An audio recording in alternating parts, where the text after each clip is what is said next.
Estamos con Adriana Schneck. Ella trabaja en la coordinación del grupo Artículo 24, que brega por la educación inclusiva y nuclea nada menos que a 160 organizaciones de todo el país. ¿Qué tal, Adriana? ¿Cómo te va? Muy bien. Gracias por invitarme. 160 organizaciones. Sí, somos 160 organizaciones de y por personas con discapacidad, también de derechos humanos, de promoción social, grupos académicos, que nos conformamos en pos de la educación inclusiva y especialmente haciendo hincapié en los grupos más vulnerables en este momento, que son las personas con discapacidad. Claro. Bueno, hay algunas preguntas inevitables, Sí. que es el artículo 24. Claro, el artículo 24 se refiere al artículo 24 de la Convención sobre los Derechos de las Personas con Discapacidad, que es un tratado internacional al que Argentina dio jerarquía constitucional en el año 2014. Uh-huh. Ya previamente, en el 2008, tuvo carácter de ley. Ajá. Como ley internacional, es una ley suprema. Ley referida a un tratado internacional, es una ley suprema. El artículo 24 es el artículo que se dedica a educación. Hay otros artículos que hablan del acceso a la justicia, igualdad de género, bueno, hay, digamos, otros artículos, y el 24 es el que nos aboca, nos convoca. Está muy bien. Para la audiencia, para aquel que todavía no lo sabe, un tratado internacional tiene una característica superior a una ley. Exacto. Cuando Argentina firma o cualquier país firma un tratado internacional, se obliga a sí mismo a cumplirlo, porque va por encima de la ley, no puede ser modificado por el Congreso. Entonces, la pregunta nuevamente es, ¿en Argentina se cumple el artículo 24? Y estamos trabajando para que se cumpla. Uh-huh. De hecho, bueno, la ley de educación del año 2006 debería ser modificada para ser acorde Uh-huh. a la convención, a este tratado internacional, porque tiene algunos aspectos en los que se distorsiona lo que nosotros promovemos y lo que promueve la convención, que es el estudiar juntos en ámbitos no segregados, en la igualdad de oportunidades, en la equidad, en la justicia, para todas las personas. Por lo tanto, lo que se promueve es la posibilidad de estudiar estudiantes con y sin discapacidad en las mismas escuelas. Claro, justo te iba a preguntar, ¿no? ¿Qué es exactamente educación inclusiva? La educación inclusiva es la que atiende a la diversidad, Uh-huh. atiende a todas las características de las personas. Algunas personas, como las personas con discapacidad, ciertas personas requieren apoyos. En general, apoyos necesitamos todos. Uh-huh. Lo que promueve, digamos, el artículo 24 y otros, digamos, documentos que se fueron realizando, porque el artículo 24, digamos, la convención es del año 2006. Argentina adhirió en el 2008. Uh-huh. Pero después es revisada continuamente. Hay un comité que revisa, claro, ¿no es cierto? Entonces, lo que se promueve es que las personas con discapacidad que requieran los apoyos puedan tenerlos dentro de la escuela común con todos. Uh-huh. Y que, digamos, de alguna manera, que es lo más importante, las personas con discapacidad son las que encuentran barreras.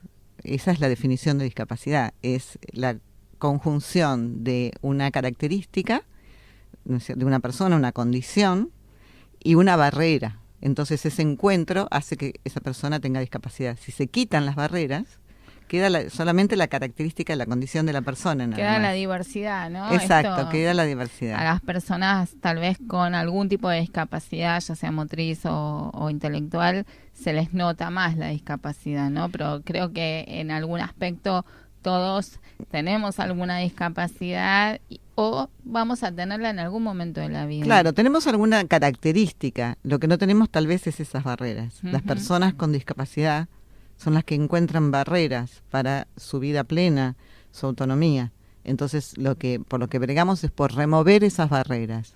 Y esas barreras, el ejemplo más clásico son las barreras físicas, ¿no es cierto? La rampa, pero están las otras barreras, las imperceptibles, las actitudinales, las legislativas, las normativas. Las simbólicas. Exacto, los prejuicios. Entonces, trabajar sobre todas esas barreras, por eso largamos esta campaña de la que ahora vamos a hablar, es para poder trabajar respecto de esa barrera que tiene que ver con el día a día de una persona con discapacidad. Son esas barreras las que les impide hacer, digamos, tener su vida plena en el ejercicio de educación y sus derechos. A ver, para llevarlo a lo concreto, ¿no? En una escuela hay un chico, una chica con algún tipo de barreras, de este tipo de barreras que le marcan la discapacidad, adentro de un aula, ¿no? Pensemos que ya entró al aula, más allá de las escaleras y de todo, bueno, ya está en el aula. ¿Qué tipo de barreras en el aula encuentra? Bueno, en principio lo que hace a la currícula, por ejemplo, digamos, a la rigidez de algunas currículas, porque hay escuelas que tienen proyectos institucionales más abiertos y otros no, que se atan mucho a esa currícula, a la evaluación, a la evaluación como punitiva, digamos, esto lo viven todos los chicos, ¿no es cierto? Sí. Los boletines. Hace pocos días estaba hablando con un maestro de esto, ¿no? De la evaluación como una forma de castigo. Aprender. Sí, claro, hay mucho trabajo hecho sobre eso, hay mucho, los pedagogos han hecho mucho sobre eso. Carlos Esclier es uno de los pedagogos argentinos que, digamos, ha trabajado y habla constantemente sobre ese tema. Todos los docentes lo escuchan, lo ven, pero a la hora de llevar a la práctica, digamos, yo soy docente, así que lo sé, que todas estas barreras que parten de, digamos, la concepción de lo que son los contenidos. ¿Qué son los contenidos? Digamos que la escuela no es solo contenidos, en la escuela circulan saberes que van más allá de los contenidos. En la escuela circulan otro tipo de relaciones, de amistades, de excursiones, ferias del plato, muestras, hay todo tipo de saberes que se tienen que compartir, digamos. No es solamente aprender algo puntual. Y no, porque para aprender algo puntual se queda en la casa, claro, en la computadora. Exacto, ¿no? Es el espacio de socializar y de entender la diversidad, y es como ya una pequeña sociedad que se va preparando para el gran mundo cucu que está ahí afuera. Sí, digamos, eso, digamos, todavía es algo sobre lo que hay que trabajar, si bien hay docentes que lo están trabajando más y se tiene más claro, pero bueno, este proyecto institucional, digamos, todo también está muy relacionado con el proyecto institucional de cada una de las escuelas, más allá de también las normativas que son necesarias. Por eso decimos que van de la mano, juntas, la política, la práctica y la cultura. Claro. Inclusiva. Claro. Entonces, esa es una barrera, digamos, la currícula, el proyecto institucional, y otras barreras con las que se puede encontrar son la cuestión de los apoyos,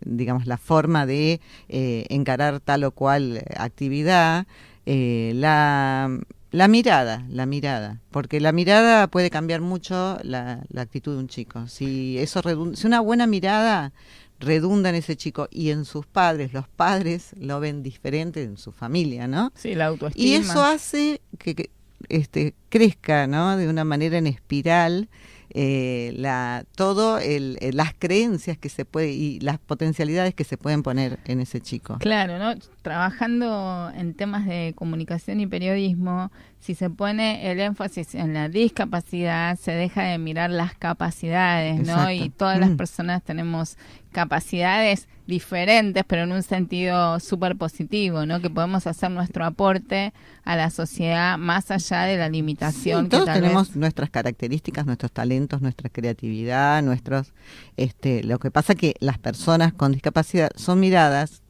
históricamente desde el déficit. Claro. Entonces se mira más el déficit que todo lo que puede tener, todo lo que trae, todo lo que se podría trabajar.